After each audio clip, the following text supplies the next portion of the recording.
Osione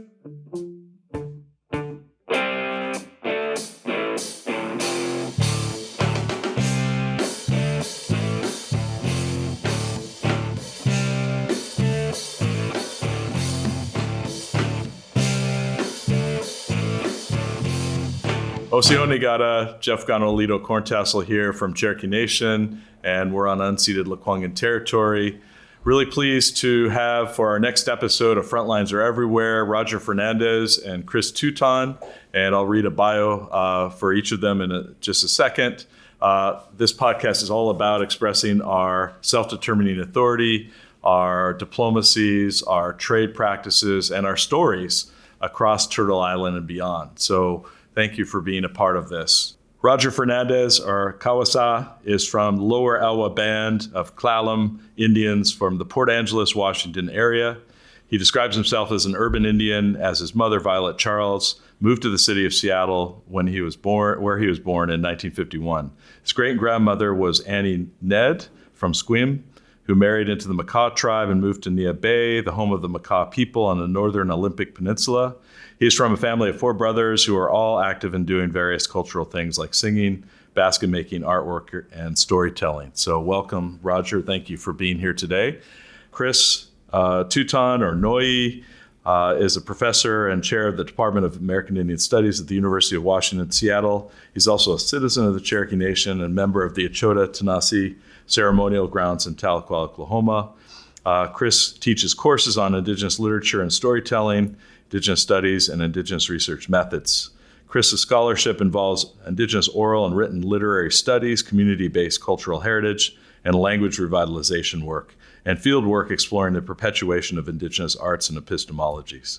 He's published 3 books, including The Cherokee Stories of the Turtle Island Liars Club in 2012, which was a winner of a 2013 American Book Award, and his latest book, Cherokee Earth Dwellers, Stories and Teachings of the Natural World, from University of Washington Press in 2023, was co-created with the late Cherokee National Treasure Hastings Shade and Loretta Shade, and presents a Cherokee ecology explored through Cherokee creature names, environmental relationships, traditional stories, and philosophical discussions with fluent Cherokee speakers and knowledge keepers.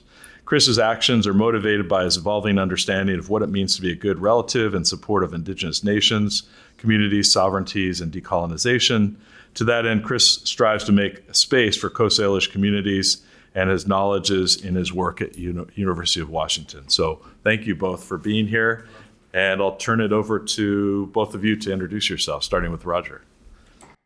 Well, thank you. Again, my name is Roger Fernandes. I'm from the Lower Elwha S'Klallam people. As most of our tribes know, our names are usually mispronounced by the English speakers. And so they took the name S'Klallam and it became S'Klallam. But it means strong people, so I come from the strong people. Studied art in college, ended up in education. As an educator, was looking at why Native children struggle in the public schools, and asked myself my own guiding questions. And one of them was, how do children learn, and how do the schools expect them to learn? And they were very different answers. And so what it came down to is that children learn through story. That's their primary, most fundamental language that they understand. They can't understand some of the complex issues, topics we bring to them without a story to precede it. So if we want our children to learn something, we need to tell them a story. That's their language. That's where they live. And so I said, as an educator, then that's what I want to do, is tell children stories. I'd already met several Native storytellers who were doing that kind of work, and I began to learn stories from them and work with children, telling these stories. But it became more than that. It became a link for me, and also for any of the audience, the Native audience, a link to their ancestors' voices. Even though they're told in English, they still translate, they still hold a certain power. So I started with wanting to learn stories to help children, but as is often the case, it ended up being more than that, because we're all former children. And most of us weren't raised with enough stories. So it's become my work to try to integrate storytelling into any work I do. And the more I know of the stories, the more I learn from the stories, the more I understand the stories, the more balanced I feel in the world. And I think that's where I want to go with any conversation about storytelling, is how our ancestors understood the need for stories to give us a balance in our whole being, especially our spirit, and our emotional aspect of who we are. We're not just a mind and a body, which Western culture tends to tell us we are. That's all we are. And so those unexplored, in modern terms, aspects of who we are, like our spirit and our emotions, the stories allow us to begin that kind of conversation. And I really believe now more and more that they were geared especially for that, to give us an inroad to talk about things that are difficult to talk about, because they don't come from our mind. They come from our spirit, our heart, and our emotions. So I'm probably beginning to ramble right now. I apologize. But that's why I do the work that I do, initially to help children, but ultimately, as it turned out, to help anyone who hears the stories. And I will say, because it sounds a little grandiose right there, that the stories are the message and I'm just the messenger. And the stories are on a journey, and my responsibility is to help the stories continue on their journey. And that's why children are hearing that message from me over and over. You're doing this for your people because they need the stories in the future, and you can do this. You can carry the stories on into the future.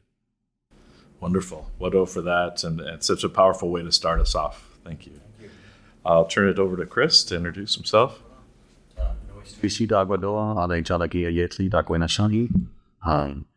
Great to be here, everyone. My name is Chris Teuton. My Cherokee name is Nois Tuisti. My family is from the Watalisi area, Honey Creek area of Cherokee Nation, and it's great to be here on Lekwungen territory with you, Jeff, and with Roger, and looking forward to this conversation. I currently live in Coast Salish territory. Teach at the University of Washington in Seattle. Teach with Roger a storytelling class that I love, and hearing Roger talk about his journey with storytelling makes me think of my own path. I'm a first generation college graduate. I grew up with stories in my family and grew up with my grandmother, and always loved language and stories. And so when I went to school following my brother Sean into college, I went to English classes and I started reading literature, and I love that. But what really struck me was those stories that I had heard growing up, the oral tradition. So I found my way and just kept going at university, and ended up getting a PhD in literature. And when I finally achieved tenure as a scholar, writing about Indigenous literatures, I was able to realize my dream of really working back in our own community with language teachers, with knowledge keepers, with traditionalists who were interested in perpetuating Cherokee language, culture, and history. And so it's been just an honor of my life to work with elders like the late Hastings Shea Jigesa, Sequoia Gas Jigesa, Loretta Shea Jigesa. And we say that word Jigesa, which means that was. It's a way we honor those who have passed on. It's been just a calling for me to do that kind of work.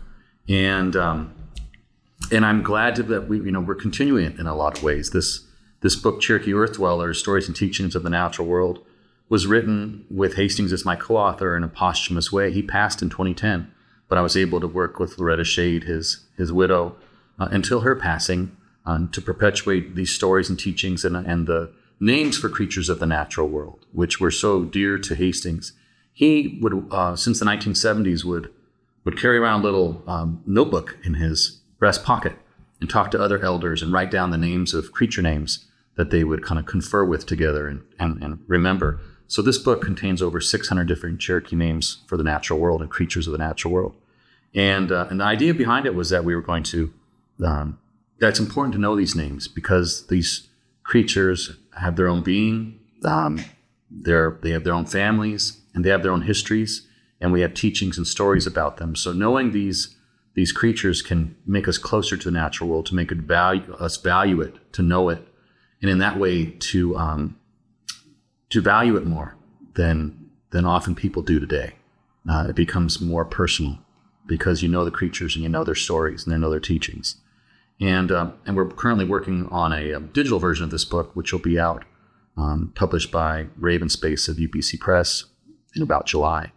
And one of the things that I'm just so I'm grateful for is Roger and I working together. Roger's our UW storyteller in residence, and every winter we teach a storytelling class where he shares Coast Salish stories and I share Cherokee stories, and I just get to sit here and listen to this amazing elder share his teachings that have been passed along through him, and it's just it's been such a pleasure and honor to work with Roger. So I think he and I are in alignment. Those stories, they're passing through us, and I've learned that we're just a conduit for those stories to continue on their journey. Beautiful. Yeah, what up for that. And this book is Cherokee Earth Dwellers is so important, I think, to Cherokees to perpetuate some of this knowledge that has been passed on through Hastings Shade and his family. And so I really commend you for this great work. And I've known Chris for quite some time now and know his kids and his wife. And I've known Roger mainly through his son, Anthony. So it's good to have us all in one room and talk story today. So I think I'll ask a couple of questions, and I think we can get right to some stories, because I think people will want to hear some of the stories that are maybe percolating for all of you and that are waiting to come out. So what for that. Roger, I remember you a couple of weeks ago in Seattle, you were telling some stories, and you were talking about how stories travel. And it got me thinking about Indigenous international relations and how we have all of these kinds of engagements with other Indigenous nations, but also, the plant nations, the animal nations, the more than human relations. And so I was wondering if that term, or that concept resonated with you or with you, Chris, as well. And what does that mean? What does it mean to say international for stories or for, the way we think as Indigenous nations? Yeah, for me, it's the common response is, my people tell a story just like that. And there's one theme that became really clear to me that made me begin this wondering is women who go to the sky world, marry a star, return to the earth with a baby that's conceived up in the sky world with a star husband, and return. Sometimes they die, sometimes they don't, but they bring back this child who begins a process of creating the world as we know it today. And it's everywhere, at least in North America. And other people have said, we tell the same story in Central America and South America, women going to the sky world, returning with a baby. And then you don't have to go too far, and I'm not an expert in religions. However, there's a religious story that speaks of a star guiding these men to find a baby that's born of a god. And so those kind of things, what is that? Why are we telling the same story? What is the importance of that story that we tell it?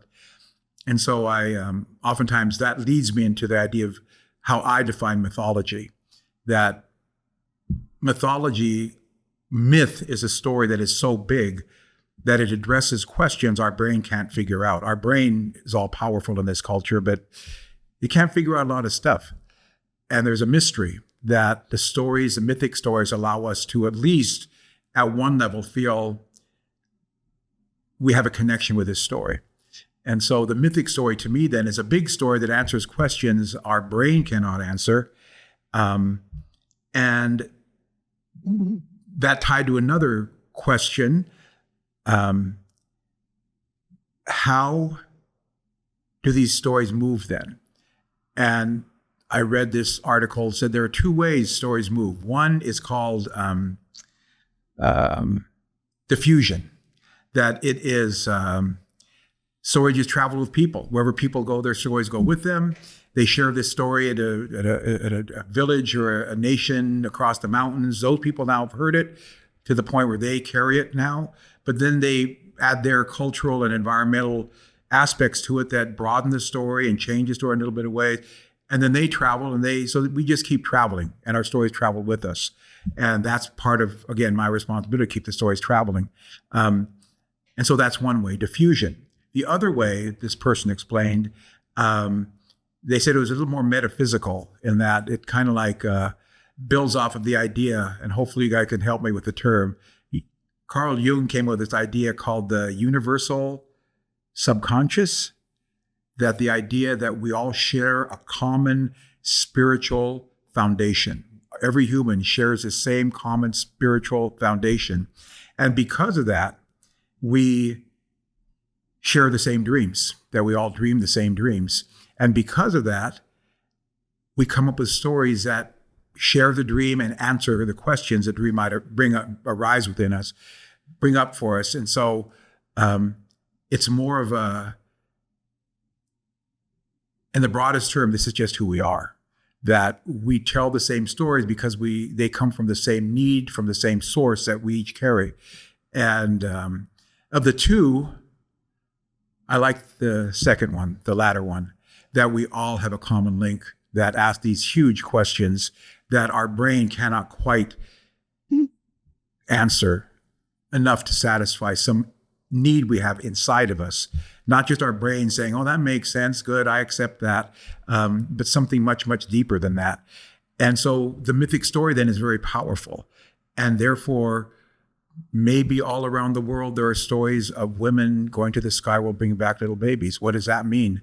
And again, that called upon reflection and getting philosophical and essentially talking to little kids and elders because they speak that language. They can explain. So I was at a gathering at the Tsleil-Waututh tribe a few years ago, and there were some ropes hanging from the ceiling of the stage. A young woman, native woman, was going to demonstrate rope acrobatics, which I guess was kind of big at the time. And so she's spinning around and doing all these acrobatic and I said, there's the rope.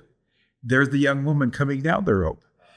And I was sitting at a table of elder women, and I said, so what I just shared, what is this story and what is it about and why does it happen? And they all looked at me with this kind of, you poor dumb man, kind of their face. It was kind of cool.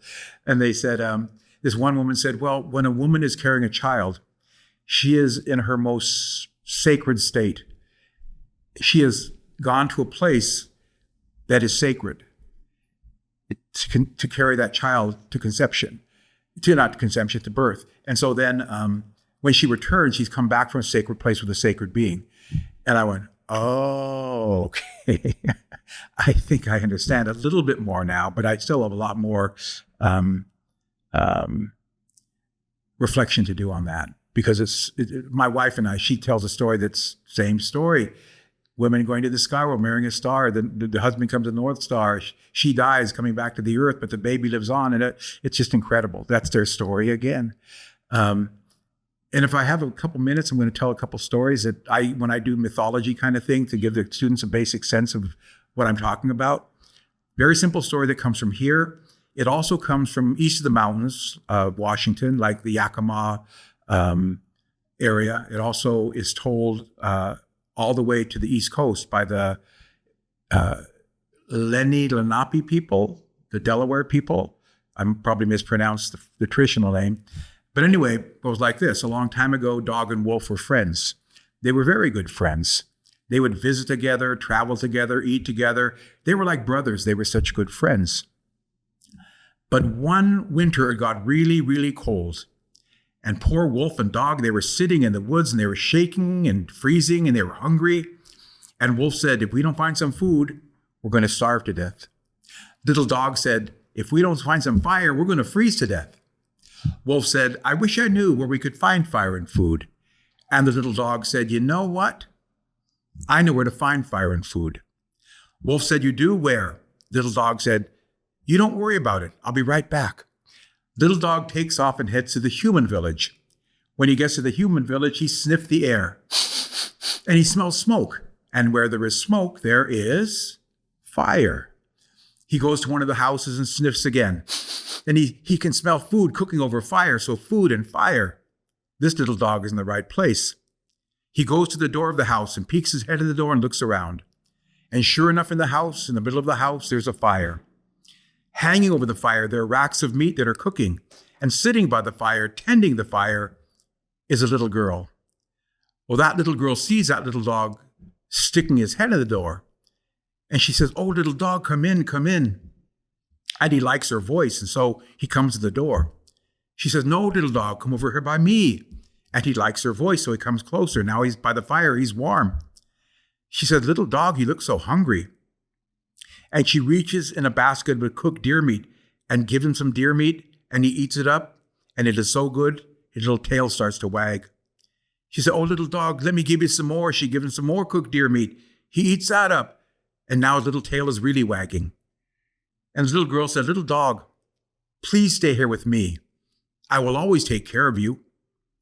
You'll never be cold because you'll sleep by the fire every night, and you'll never be hungry because I'll feed you every day. Oh, little dog, please stay here with me." Little dog liked the sound of that. So he lay down and he went to sleep in his new home. At this point of the story, I asked the children or the audience, did the little dog forget anything? And the children all yell out, "The wolf, the wolf." Well, Wolf waited for 1 day. I wonder where that little dog is. Wolf waited for 2 days. He said he'd be right back. Wolf waited for 3 days. "Oh, I'm so cold and hungry." And on the 4th day, Wolf said, "You know what? I think that little dog has forgotten me. He doesn't remember me. He's not thinking about me anymore. I'm really angry at him. The next time I see him, I'm going to chase him out of the woods." And that is a story called Dog and Wolf. It has other names, of course, but it talks about this story, or this is a story that goes across this continent. Interesting to me. And then, as life doesn't do things by accident, I heard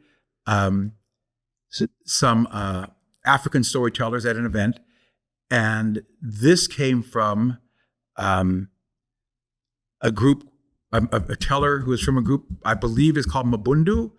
Anyway, from Central Africa, he told this story. A long time ago, Jackal, the wild dog of Africa, like Coyote, Jackal and dog were friends. They were really good friends. They were always together, traveling together, visiting, eating together. They were really good friends. One day, Jackal and dog were sitting in the woods, and sitting in the brush, and they were wondering, "We're getting tired of raw meat. We wish we had fire that we could cook our food with, but where can we get fire?" And Jackal was saying, "Where can we find fire to cook our food?" Little dog said, I can find fire, and I can find it so we can cook our food." And Jackal said, "You do? Where?" And little dog said, "You don't worry about it. I'll be right back." And so that little dog heads off towards the human village. He gets there. He walks in the village, and sure enough, he could smell the smoke and the food cooking. He walks in the village. There's a fire in the middle of the village, and standing by the fire is a woman.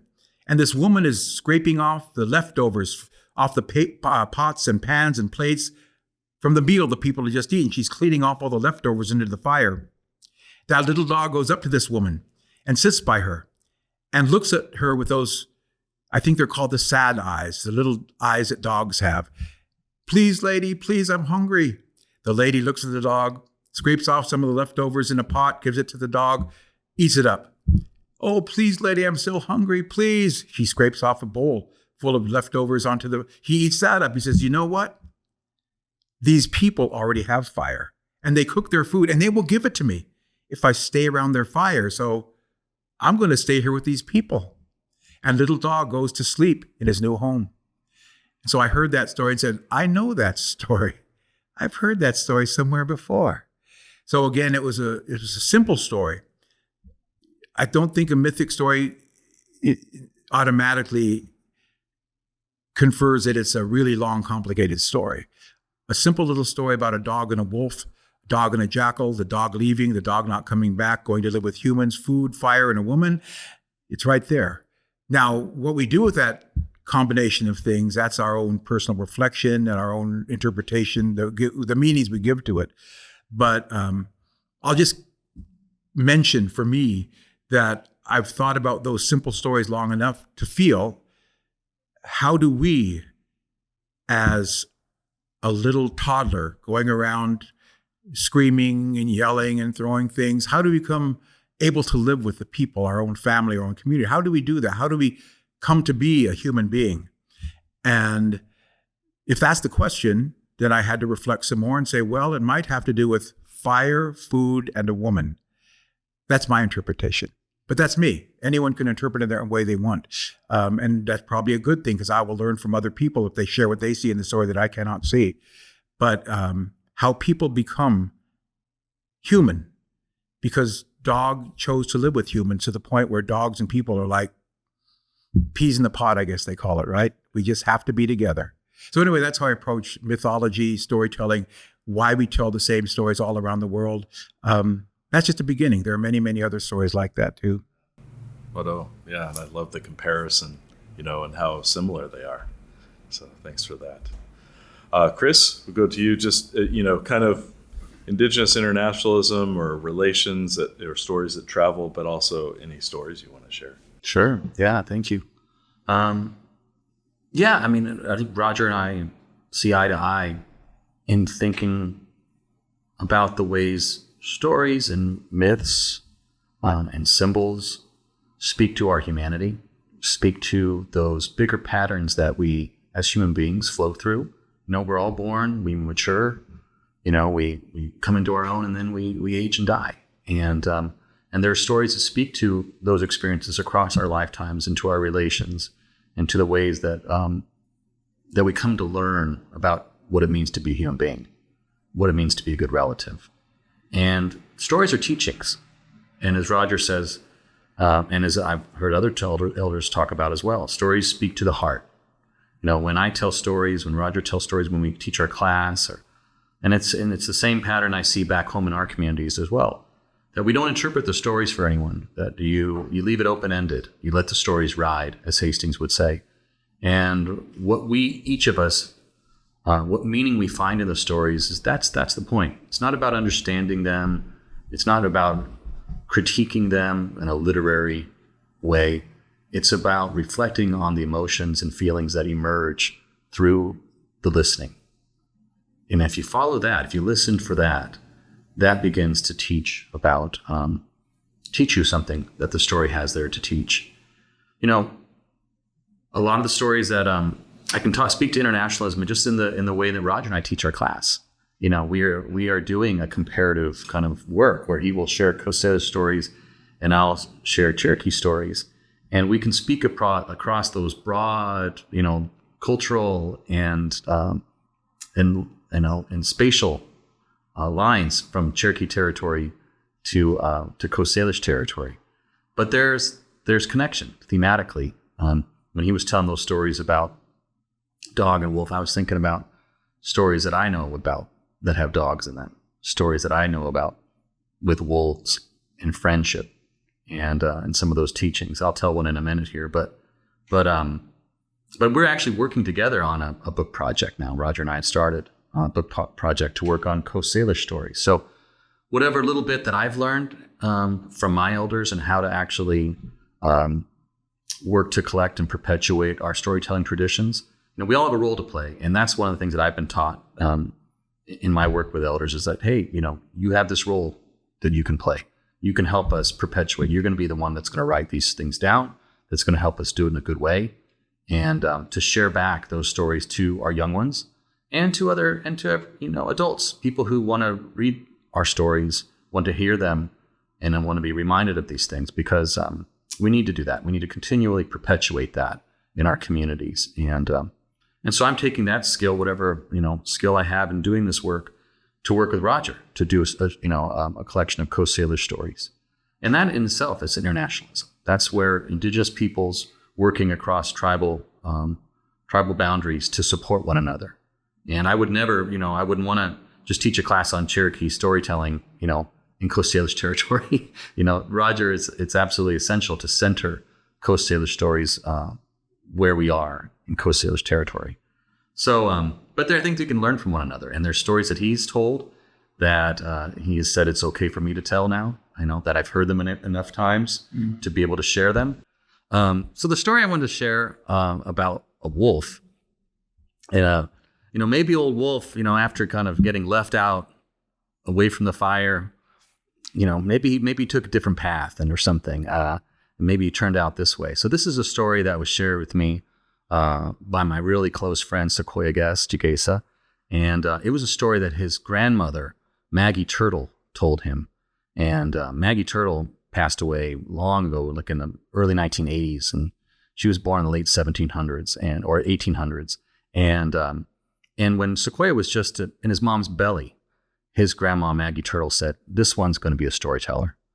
And so she raised him with all these stories and teachings, and he was quite a storyteller. He was a really wonderful storyteller. And so he and I became close friends, and he would share this story. And he remembered it one day. He'd forgotten it for many, many years, but it just came to his mind one day when he was riding to an elders conference with Hastings Shade. And he started laughing to himself. And Hastings looked over at him like he was crazy. He's like, "What are you laughing about?" And he said he remembered this story. So this one's called Wolf Wears Shoes. Hilahi Ujigesa, Nigad Inageanehi, Jalag, Ijaniwoniska. In the great forever that was, all the forest dwellers spoke Cherokee. And one day, Rabbit and Squirrel were just hanging out, kind of shooting the breeze down by a river. And up from the river, here comes Beaver. And Beaver was just yelling out, hey, you guys, I found something down by the river. Come and look. And so Rabbit and Squirrel just kind of looked at each other and waited for Beaver to come on up. And he came up there, panting. He's like, "You guys, I found something bound down by the river. I haven't seen anything like this before. You got to come take a look at it." And so Squirrel looked at Rabbit and said, "Well, Rabbit's pretty smart. He'll probably know what it is." And so they decided to go on down by the river and take a look at this thing. Well, they started walking down towards the river, and right then, here comes Wolf. Now, Wolf wasn't the creature that we think about today, the one that wants to eat everything, because back then, he thought he knew everything. Now, we all know people like that. We know the know-it-alls, people who think they know everything, right? And Wolf was one of those creatures. He thought he knew everything. So he came up and he was like, "Oh, hey, fella, what's going on?" And they looked at him, and Squirrel said, "Well, Beaver found something down by the river. He had not seen nothing like that before." And he said, "I'll come along and take a look at it. I probably know what it is." So they all walked down there to take a look at this thing. And there, hidden in the tall grass, was this thing. It was round, it was metal, and it had these sharp teeth on it. And they all were looking at it. And Wolf went over there and he started walking around it, and he kind of scratched at it and sniffed at it. And then he kind of sat back on his haunches and kind of scratched his chin. And he said, "Yeah, I think I know what this is." They said, "What?" He said, "This is what humans call shoes." They said, "Shoes?" He said, "Yeah, shoes. This is what humans call shoes. Humans have tender feet. They can't walk on the ground like us, so they need these things on their feet, though. So these are called shoes." Man, Rabbit heard this, and he just sat back and he said, "Man, he doesn't know what this is." But Rabbit knew, because Rabbit had almost been caught in that thing before. It was a trap. So Rabbit said, "You know what? Wolf can't go around acting like he knows everything all the time. Something's got to do something about it." So he said, "Well, Wolf, how do humans wear these shoes?" And Wolf said, "They wear them like this." And he walked over and stuck his paw on that thing, and it sprung on his foot, and it hurt so bad. His tail stuck out. He started shaking, but he said through gritted teeth, "This is how they wear them." And the Rabbit said, "Man, he still hasn't learned his lesson." So he said, "Well, Wolf, you got 3 feet there. Let's see if we can find you some more shoes." And Wolf said, "Okay." So Beaver went over and chewed down the tree that held the chain that kind of tied to the trap. And they started walking down the riverbank, and Wolf's walking. He's like, every other step he was taking with his feet, man, it was hurting. He was dragging that trap along with that chain. Well, pretty soon, Beaver said, here's another one. And Rabbit and Squirrel said, put it on. And Wolf said, okay. And he walks over there and puts that other paw in, and that thing sprung. Oh, God, it would hurt so bad. It was really tight on his arm, and his tail was sticking out. He was shaking. His ears were sticking out. He was in so much pain. But still, he said, this is how they wear them. Rabbit said, man, he's stubborn. He still hasn't learned his lesson. So he said, well, Wolf, you got 2 more feet there. Let's go find you 2 more shoes. Wolf said, okay. So they start walking down to the river, and man, he's limping along now.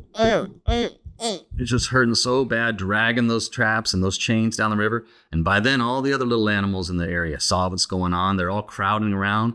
They're all watching to see what's happening. And pretty soon, Wolf heard the words that he was just dreading to hear.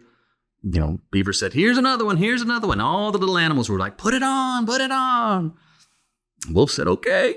So he walks over there. He backs into that thing, sticks his back foot into it. Boom, it springs. Oh, he's in so much pain he can't even stand it. His tail's sticking straight out. He's shaking. His eyes are bulging out. His ears are sticking straight out. And still he said, this is how they wear them. So Rabbit said, okay, he's got one more foot. Let's see if he'll learn his lesson. So he said, well, Wolf, you got one more foot there. Let's see if you can find you one more shoe. And Wolf said, okay. So now he's just dragging those 3 traps, walking down the river, and all those little animals are gathered around, and they're all cheering and looking for a trap. And pretty soon, Wolf heard the word that he was just so dreading to hear. Here's another one, here's another one. And all the little creatures, put it on, put it on. So Wolf starts backing up. He's kind of easing in. He just does, trying to force himself to do it. And he's about to put his foot in that trap, and it's about to close. And he says, take them off, they hurt. And all those little animals came in, and they all helped, and they all grabbed those traps, and they pulled them loose. And Wolf was able to pull his arms out and his legs out. And he sat there, and he was rubbing his wrists and rubbing his paws. And he kind of sat back for a second. He said, I heard humans say sometimes they wear shoes that are too small for their feet. So I think these shoes were too small for my feet. That's why they hurt my feet so bad. And Rabbit just fell over at that point, knowing Wolf still had not learned his lesson. And that's all. Story Wolf Wears Shoes. Love it. Yeah, what o for that. Yeah, there's so much humor in these stories, in all these stories. Our ancestors had such a great sense of humor and such teachings, right?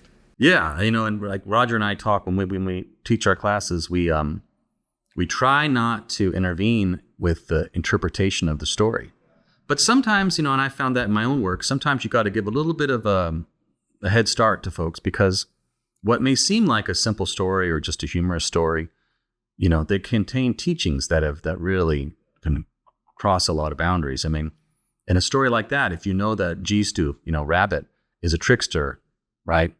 And know what Wolf may represent, it adds a whole different element to the teaching about, who's policing who in terms of knowledge, and what does it mean for community to come together, and all these different teachings that have to do with a story like that. And it's sometimes we have to really hold back and let the students, of course, come to their own interpretations, because we've been hearing these stories for a long time, and the longer you live with them, the more they have to teach you. The more that I do it, the more I very clearly want to say that I have my interpretation of the story, but that's just me. You can't see through my eyes. You can't experience my experiences. You can't know the things I know. So everything that helps me interpret the story, you might not have. But of course, I don't have the gifts they have. So when we share insights, sometimes people will share something that I'd never considered. It still isn't the one answer for the story, because there is no one answer, but it broadens my understanding of the story. And now I know that person a little bit better. And so it's a way of helping one another see what we can't see. As I'm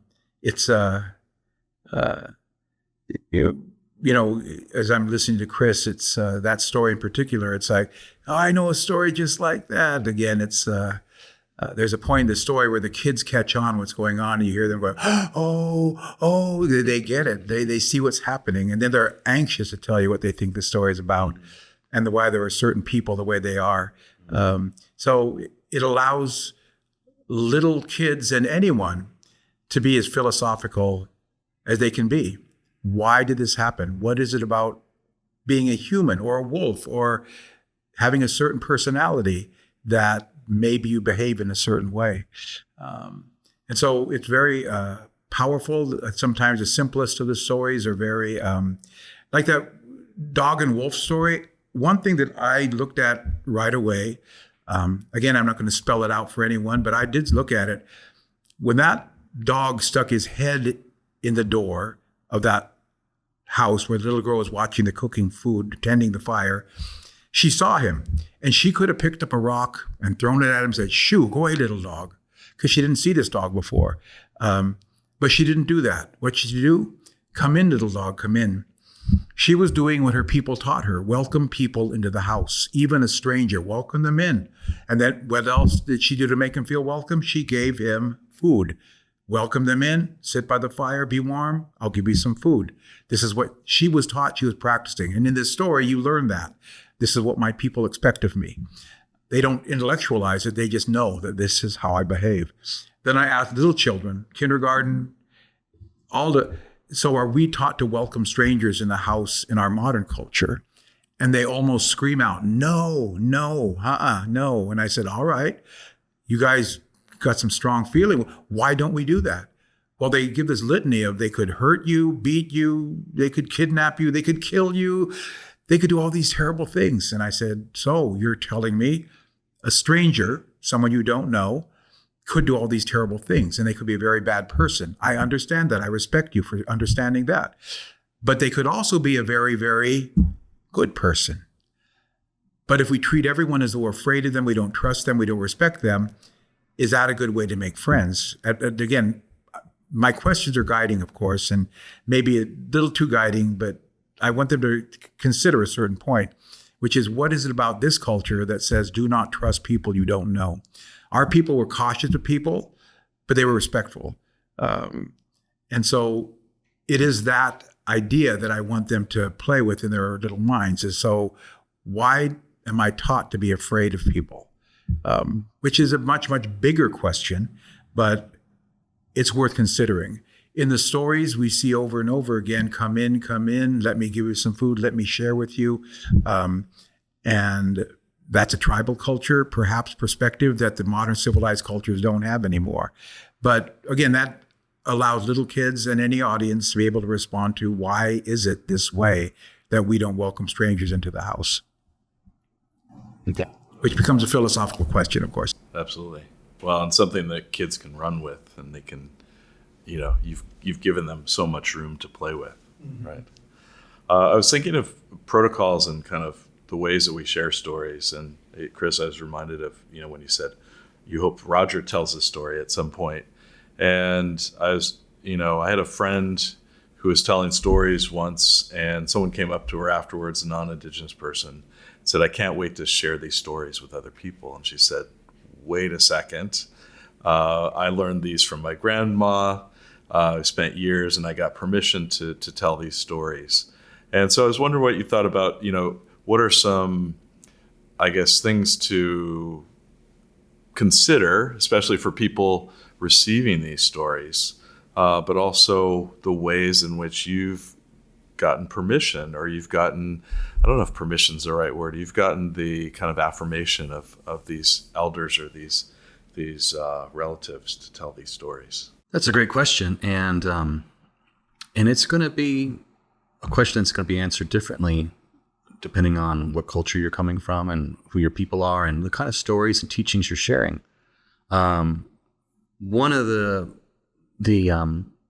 fortunate things positions I've been in is working with elders and traditionalists who've shared stories for a long time and have kind of vetted what can be said and what cannot be said within a cultural context. So, for example, with the Cherokee Earth Dwellers or the Turtle Island Liars Club, these are all stories that were shared by Hastings, Sequoia, Sammy Still, Woody Hansen, other members of what they called themselves the Turtle Island Liars Club. And it's still they still go on today. And there's stories that are appropriate to share. But the difference between sharing and for people listening and then versus them telling, that's a complicated, I would imagine, I've heard lots of times when we're sharing stories in a Cherokee cultural context, folks are encouraged to tell those stories, to learn them and tell them. But there's a difference between appreciating stories and learning from them, and then feeling like you are, it's appropriate for you to tell them, so that, so with the Liars Club, and I will tell this to students, if a student wants to tell a story like this, if they give the provenance of the story, which I think is a big, important thing to do, to tell where they learned it and who they learned it from, and to treat it respectfully, some of those stories can be shared. But there's stories, the stories I work with are ones that, like I said, that are appropriate to share. They're not family stories. They're not short stories that that folks wouldn't want to share beyond, beyond a tight circle of people. So, I had a friend of mine recently said, explained it this way, like that you can learn the story and know the stories, but that doesn't make them your stories. And I think that's an important thing to remember, that these are Cherokee stories and they belong to Cherokee people. But if someone wanted to share some of them, they could do that in a respectful way. And that's why I always try to tell this, and Roger models that for me as well. It's to, we always give the provenance. Where this story is told, and did we have permission to tell this story? Because if you don't, you shouldn't be telling the story. You might listen to it and learn from it, but it's not yours to tell. Great point. Yeah, vote for that. Yeah. Roger, any thoughts? Well, the fact that we're going to be broadcasting these stories kind of puts them out there. Yeah. The fact that a book of stories is published, we're putting them out there. Mm-hmm. And part of me is certainly to be respectful of the protocols that a culture might make sure we understand and practice.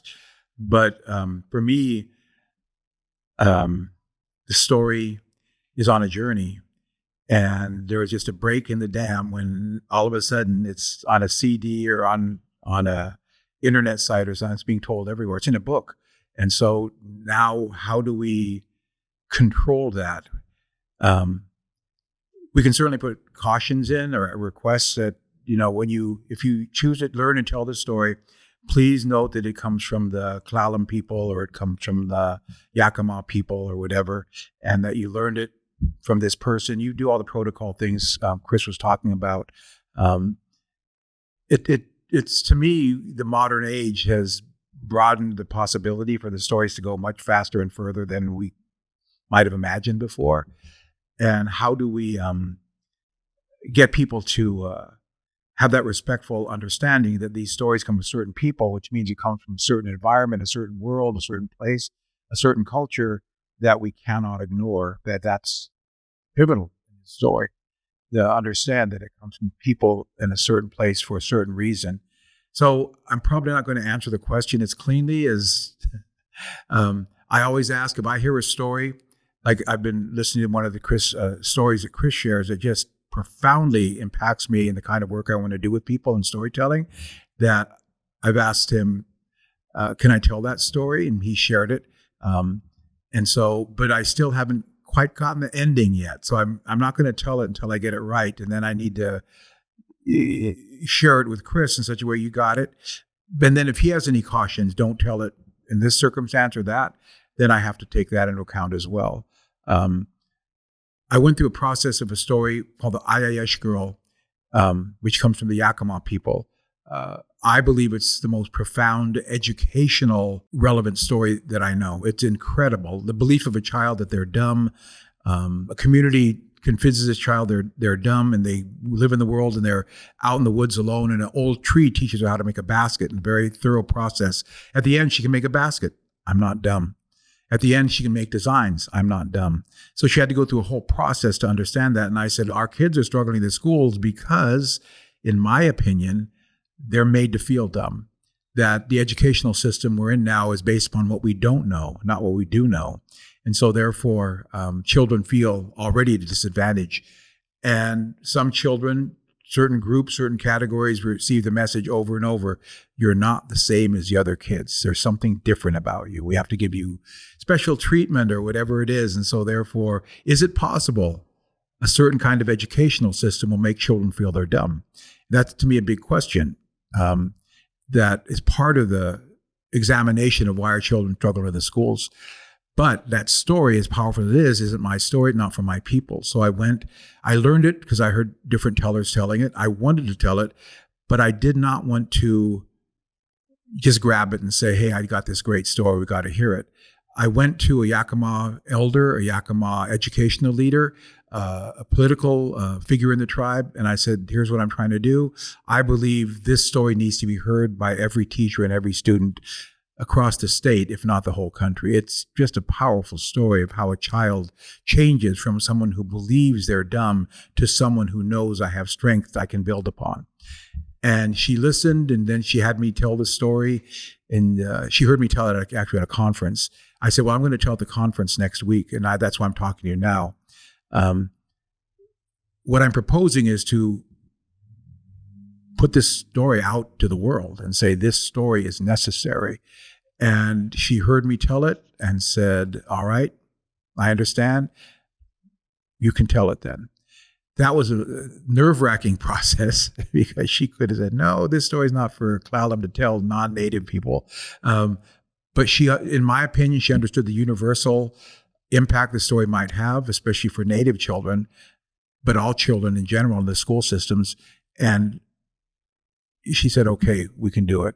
I'm taking the same course with the story that Chris tells is phenomenal in terms of the metaphorical, who belongs, who makes the decision about who belongs. This is just my interpretation of the story you tell a lot. And big philosophical questions I think we modern humans have to grapple with are within this story, very, very powerfully put in this story.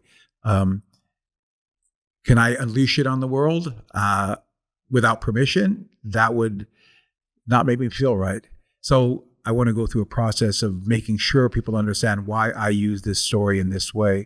And there's a story I learned from the Mohawk people. I learned from a Mohawk storyteller 30 years ago called The Boy Became a Bear. Again, it is a powerful, powerful story about transformation. A little boy who's abused, who runs away from his uncle who's abusing him, lives with the bears. The bears treat him in a loving way. He becomes a bear, grows fur, claws, everything. And then his uncle returns and says, I realized what I did to you was wrong. The elder said I should not have done those things, so I apologize. Please come back with me. The boy returns to his village and teaches his people everything the bears had taught him. And that idea of so many of our young people going through various stages, levels of abuse, they need a story where that child is more than the abuse. The child is not the trauma. And also there's a healing process that the story reveals. The uncle apologizing is pivotal in the story for it to really work. So anyway, I learned it from a Mohawk teller in one telling. I didn't know her. She was at a gathering in Washington and I just happened to be there. She happened to be there and she told a story. And I said, oh my gosh, I know that story. Can I tell it? And she said, yes, please share the story. And so I've been telling it ever since. A Mohawk story I learned from a teller. And I tell the story. It's an incredible opening to talk about suicide, about abuse, about community responsibilities, about forgiveness, about love, about all these things are in this story. And I didn't know that until I told the story several times, which means I didn't know where this Mohawk woman was. I didn't even remember her name. So 25, 30 years later, I'm looking for her to say, I'm using your story all the time. And I happen to be in Mohawk territory at the casino at Niagara Falls. I think that was a Mohawk. No, it was a Mohawk. It was Seneca tribe there. Was it? Anyway, I was there and there were a lot of Mohawk people there. And I went and I said, I told the story in my presentation. I believe because it's so powerful. And I was at a little like breakout room where, presenters go to get cookies and juice and stuff. And there were some women sitting at a couch. And this woman said, oh, you're the one who told The Boy Became a Bear. You told our story. And all those women stopped and they all put their cookies down and they all turned and looked at me. And it was not a welcoming, we're so glad you, yeah. They're like, essentially looked me up and down and says, who are you to be telling our story? Yeah. So I had to, just as quickly as I told it here, I had to sing and dance really fast. And then this is the truth of it. It wasn't until years later I realized that little boy was me. And I told him that little boy was me. And I want to find this woman first to thank her to allow me to tell this story because that multiple tellings helped me see I am that little boy. And also to let the world know this story is transformational for people who are in addiction, who are survivors of abuse, who are traumas, going through trauma in their life. It's a wonderful story to start about this conversation. So they gave me, when I said that little boy was me, the whole tone changed. And they started writing down names on a piece of paper. Well, okay, here's so-and-so. What about her? Yeah, he might have told it. And so, and in the chaos of my studio, I knew there was a piece of paper somewhere with a bunch of Mohawk Indian women storytellers' names on it. I just found it before I got on the plane today, a couple of days ago. Here it is, which means it's time for me to track that lady down and to thank her and to get some kind of permission to continue using that story in a way I didn't expect 30 years ago. So it's hopefully that it's not as simple as just, I like that story, can I tell it? And again, I want to approach Chris with that same conversation around the story he tells, because it's incredible. Our ancestors, so wise and so human and humane and loving and empathetic, that they send us these stories. But again, to be able to say, I have permission to tell it, sometimes means a little bit of work.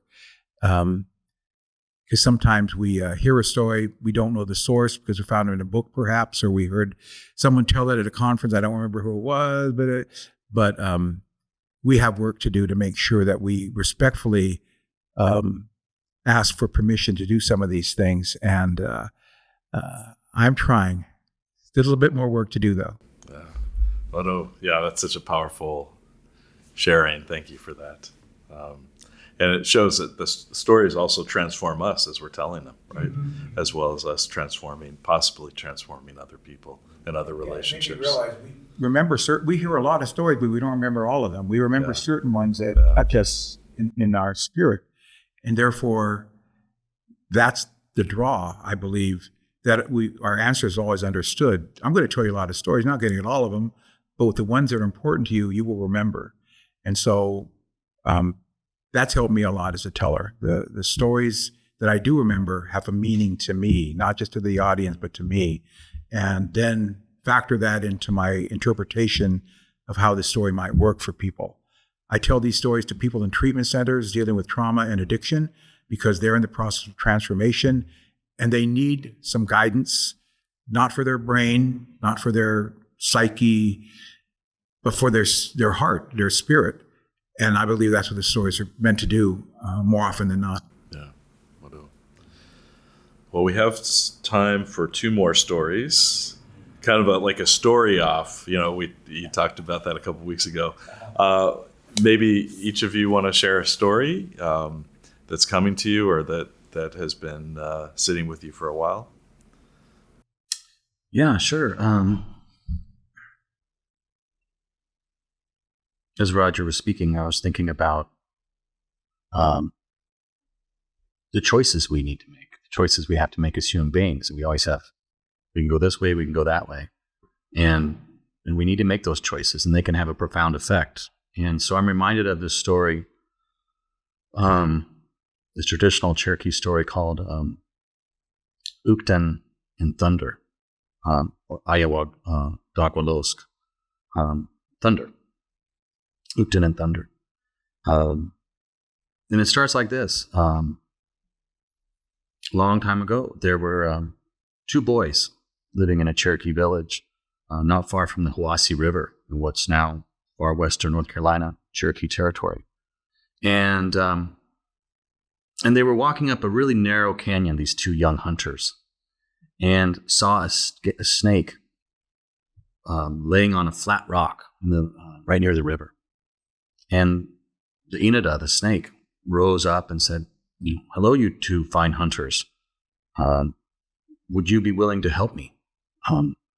As you can see, I'm very thin, and I could really use some food. I know you two hunters could go get me that food and help me." And the boys were happy to, they were a little shocked at the Inada speaking to them. They stood back, but they were willing to help it. And so they went and they hunted and they got some birds and they got some squirrels and they brought it back and they stood at a distance and threw the birds and squirrels to the Inada, the snake, and it, nodded them, well done, thank you. And it started to eat it, just really gobbled them down. And the boys were pleased. So they left, and over the next few weeks, they would come back regularly to see their snake friend laying there on that big flat rock in the Hiwassee River. And they would come and say, "Inada, your hunter friends are here." And the snake would look up and nod at them. And they kept feeding it. And the snake said, "You two fine hunters, we will be as friends as long as we live. We will be friends." So that pleased them. And the snake started to get bigger and bigger. And they come back. It was larger and longer and thicker. And they got distracted and didn't come back and visit their snake friend for a couple months. But when they came back, they looked for it and they said, Inada, your friends are here. You're two hunters. And at that point, they saw some movement right in the kind of the canyon right next to the river. And out came a massive snake, brightly colored. And on its head were these horns with flashes of lightning moving between the horns, and a crystal coming right out of the snake's head. And the boys were shocked. Inada, you're huge. You're nearly full grown. And the snake said, yes, I am. If you feed me one more time, I should be at my full strength.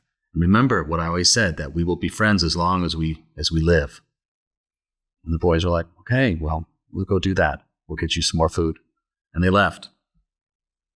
And when they came back, some days later, to bring that final meal to that Inada, that snake, they heard a terrible crashing happening in the canyon.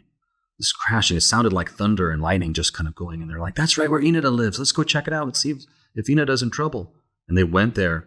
And there they looked. They saw Inada, that giant snake, coiled around someone.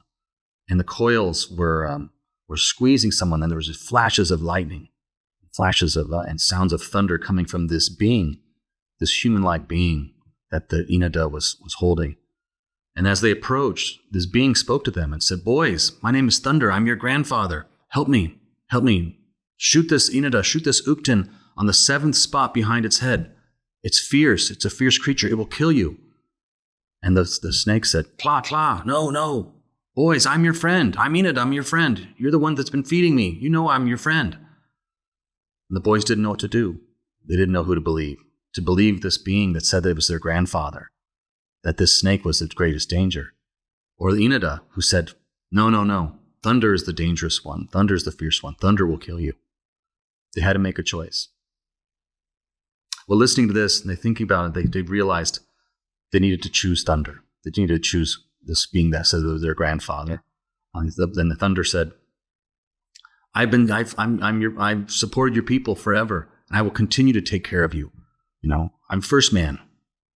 And so he said, please, take your bows, shoot the 7th spot behind Ukten's head. And as they did it, Ukten yelled out, Kla, no, and they shot their bow.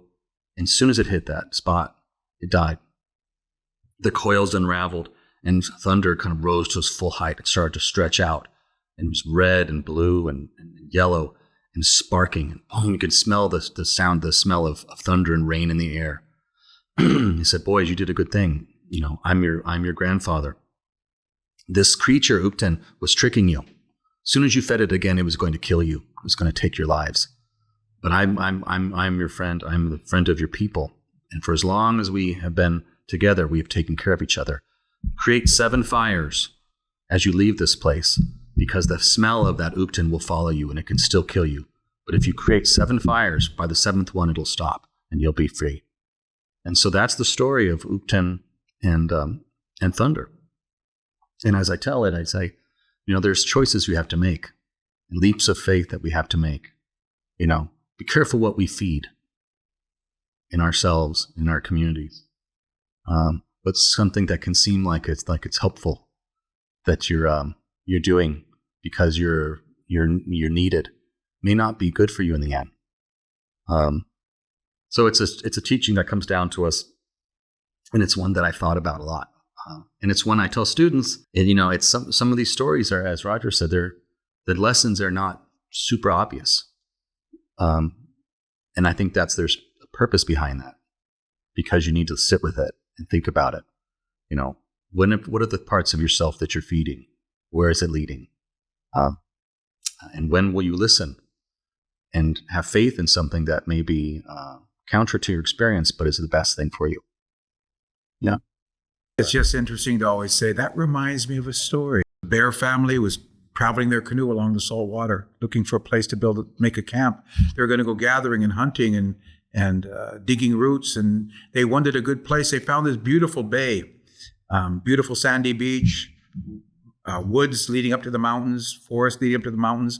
So they made a camp there. And they were going to do their work. But back in those days, we had traditional enemies. And some of them would come from the north in their big war canoes, men who would come, raiders who would come down and attack our people, to the point where the Bear family was worried. They needed a guard, someone to protect them when they were in the woods. They didn't want anyone sneaking up on them. Who could watch for us? Who could protect us? They looked around, they saw Raven, that smart, tricky blackbird Raven, sitting in a tree. And they went up to Raven. Raven, we need your help. And Raven said, what do you need? They said, well, you know we have enemies, which I'll always be looking for. But we're going in the woods to work. We need someone to guard us, to protect us, to watch the water, make sure nobody comes to their big canoe and sneaks up and attacks us. Can you be our guard? And Raven said, I am a good friend of the Bear family. I will take care of you. Don't worry. Don't worry. I will watch the water. No one will come sneaking up on you. Well, the Bear family, thank you, Raven, thank you. They went to the woods to do their work.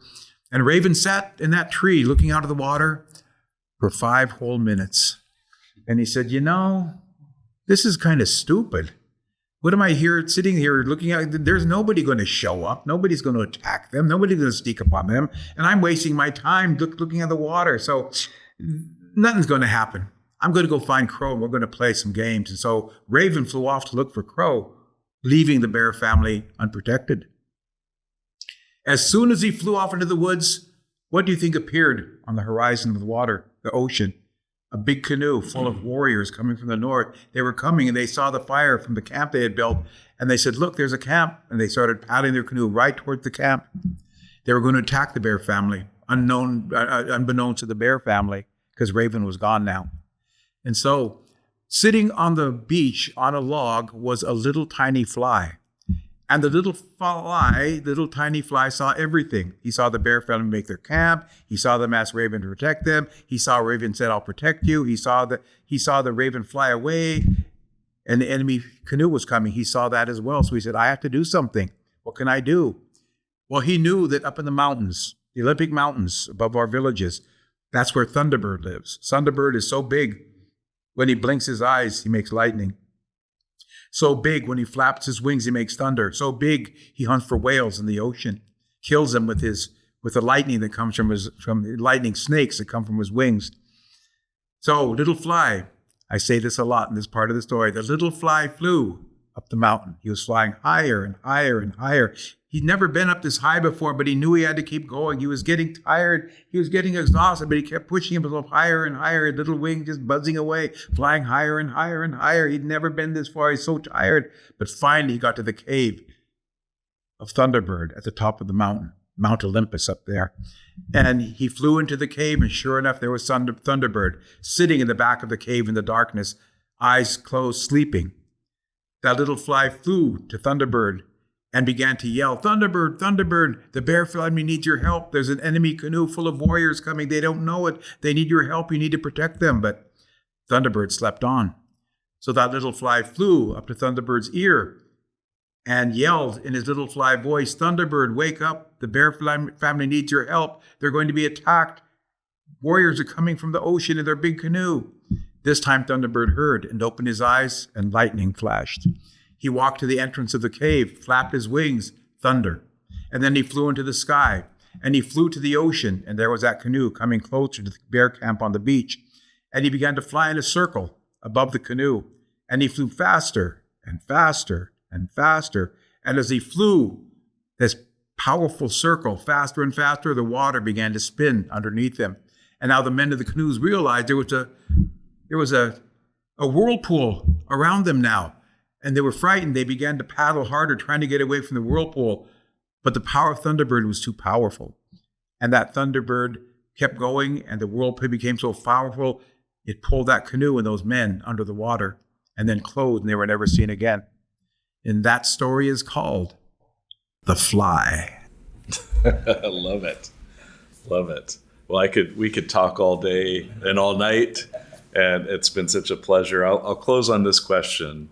I was thinking as you both were talking about how children really pick up on the stories, and yet sometimes adults view the stories as kind of pure entertainment or have a folk tale quality. They don't And so how do we get people to take these stories seriously? And I guess, I don't know if it's really up to us, but what are ways that we get people to acknowledge the importance of these stories in our traditional laws and the ways that we engage in relationships with each other and with the natural world? How do we do that? And I'm not asking you to solve this problem, but what are some things to think about as we close off our time together?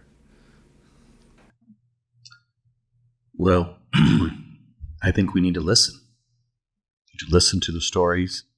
And that's something I've always heard from the elders I've worked with, and Roger as well. I mean, you listen to the stories and listen to what they have to teach you. And I've always been told there's truth in all these stories. It's just what kind of truth are you looking for? So I think approaching them as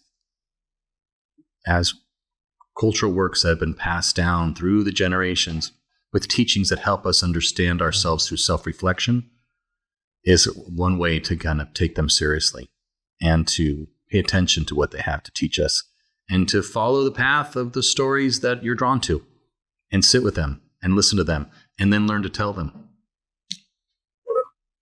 And I believe that they're already being, I guess the word indoctrinated isn't too bad, indoctrinated stories. They know stories from their culture. They don't recognize them as stories, but they remember elements of the story that are profound. Like I do this thing with teachers and other groups. It's like, so I'm going to give you the line of a story. You give me the next line. All right. Little pig, let me in. And usually the audience responds. Not by the hair of my chinny chin, without thinking. Boom, just like that. That's how storytelling works. Here's another line from theater. To be or not to be? Yeah.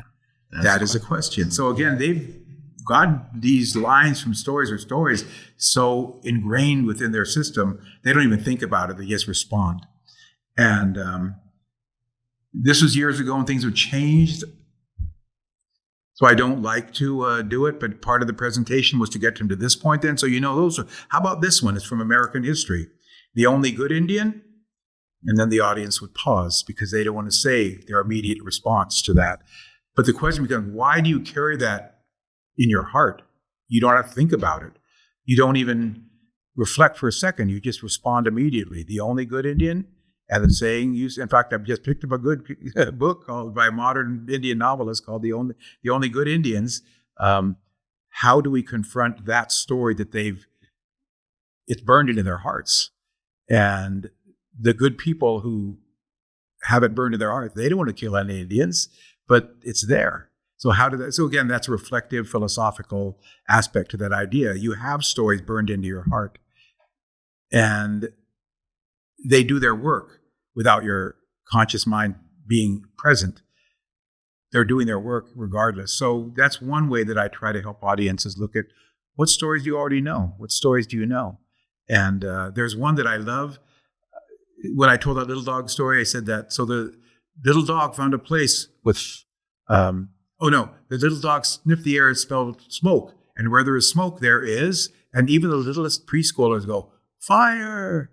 And then one line I do in one story, I say, and so the people had power, and they have the power to do this and this because of their brain. Their brain is powerful. That's why they hunt animals, and animals don't hunt us. We have a brain that set us above the animals when it comes to that kind of relationship, that we can hunt them, they cannot hunt us.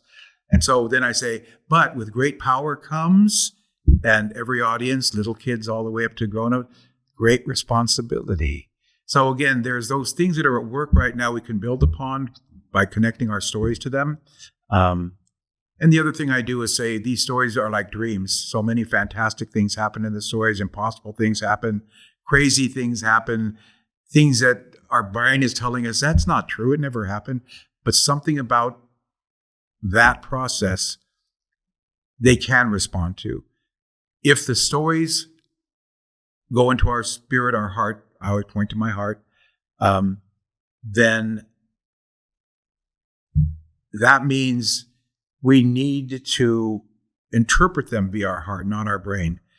This is a place where art comes from, where music comes from, where dance and rhythm. This is the place where dreams come from. And how many of you have ever had a dream and you woke up the next morning and said, what the heck was that about? Because the dream was, they knew the dream was speaking to them, but their brain couldn't figure it out. And so, but if their spirit got involved and they began to reflect upon the story and what the story presented, maybe accepting that as a dream versus some logical outcome of our brain processes might help them.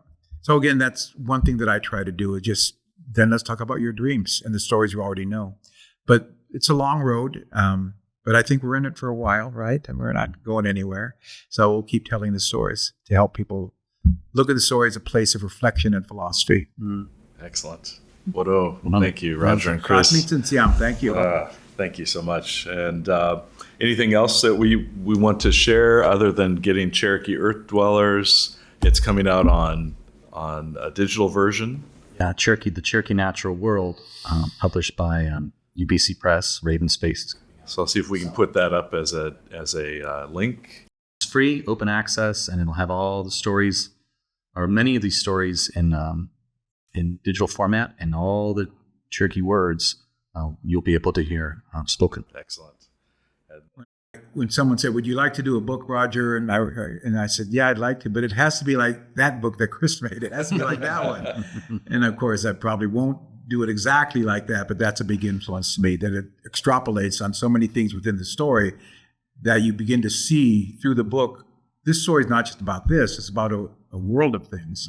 And so I appreciate that model.